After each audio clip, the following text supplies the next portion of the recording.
Yes, Senate President. Point of order, Yes. President. First of all, I hope we learned our lesson. Senator Pangilinan already apologized to Senator Padilla, then now you're shouting at us.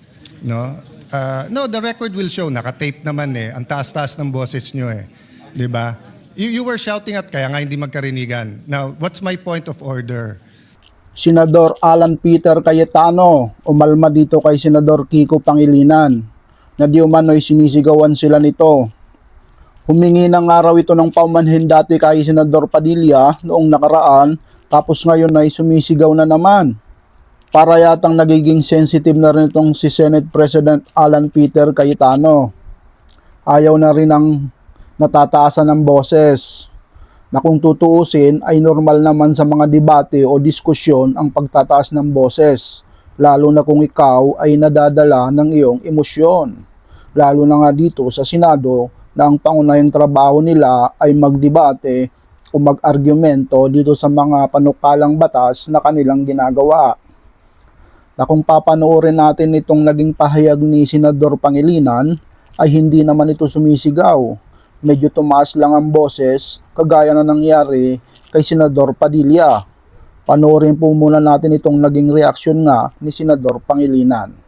Mr. President, there are a lot of questions that have to be raised as to why this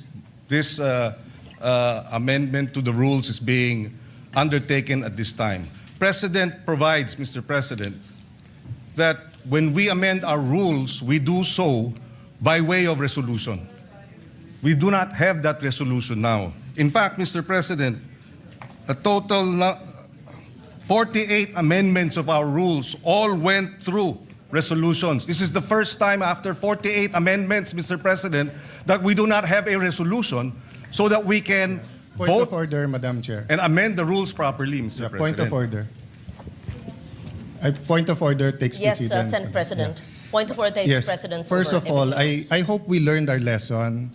Senator Pangilinan already apologized to Senator Padilla, then now you're shouting at us. No? No, the record will show, nakatape naman eh. Ang taas-taas ng boses nyo eh. Di ba? You were shouting at kaya nga hindi magkarinigan. Now, what's my point of order?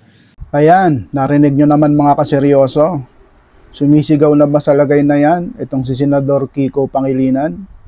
Nagugat ang mga mainit na diskusyon na yan dito nga sa panukala ni Senador Rodante Marcoleta na to allow a senator to attend through video conference, teleconference, or reliable forms or remote or any electronic means. Ito po yung gusto nilang amyendahan yung rules na pwede nang umattend ng online, naka-online itong ibang mga senador. So parang hindi po maganda yan, mga kaseryoso. Kaya siguro nag-propose sila ng mga ganito para na rin pumabor doon sa kasamahan nilang ilang mga senador. Tulad nga nitong si Senador Bato de la Rosa na kasalukuyang nagtatago na ngayon dahil meron nga itong nakabinbing warrant of arrest galing dito sa ICC. O sino ang magbe-benefit sa mga yan? Kapag nabago itong rules ng Senado na pwede nang umattend online ang ilan nilang kasamaang senador. Eh di ba tulad nitong si Bato de la Rosa? At itong ilan naman na mga senador na nababalitaan natin na di umano ay ilalabasan na rin ito ng mga warrant. So kaya pabor nga ito dito sa majority senator. Unfair din naman dahil itong mga online daw na ito ay pinapayagan lang kapag may pandemya. So ngayon wala naman tayong pandemic.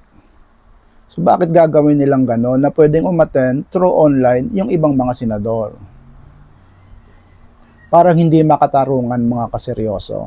Kayo, ano sa palagay nyo mga kaseryoso? Payag ba kayo dito sa proposal ni Senador Dante Marcoleta na baguhin ang rules dito sa Senate? I-comment mo naman dyan sa baba para malaman ko rin. Mulit, thank you for watching and God bless.